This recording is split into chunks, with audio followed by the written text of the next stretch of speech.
นี่เรามาทัศนศึกษามาชมหอผลิตภัณฑ์ที่เพิ่นสร้างใหม่เนาะวันนี้ก็พ่อแม่ครูบาอาจารย์หลังจากกลับจากอินเดียเนปาลเป็นเวลา55วันเนาะก็ได้มารวมตัวกันอยู่วัดทุ่งสังนางก็เพื่อว่ามา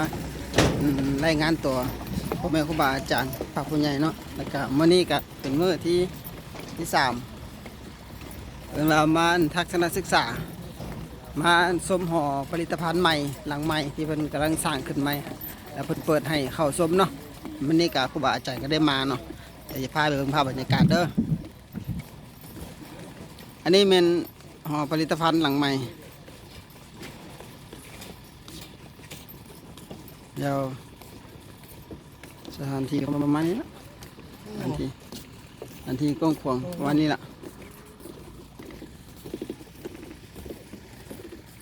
ที่กำลังสั่งเห็นหลังโค้งหลังคากำลังเจ้าหน้าที่กำลังตกแต่ง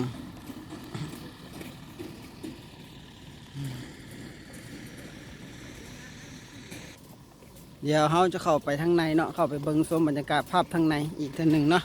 แล้วก็เดี๋ยวจะน้อยสีถ่ายให้เบิ้งเป็นระยะ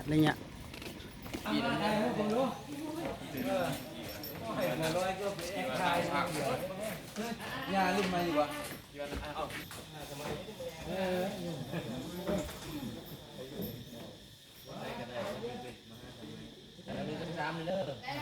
เห็นมดบ่เห็นมดบ่แทนสีสุวรรณเลยเล่นเดียวได้มันอยู่ในป่านเลยอันนี้ประเทศลาวเลยมาอยู่ในเรื่องจำนี่ศิลปะ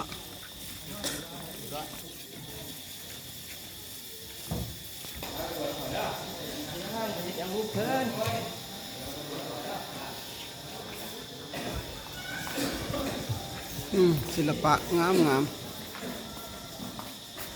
ก็นี่ศิลปะของเรามาฮอดสถานที่ละ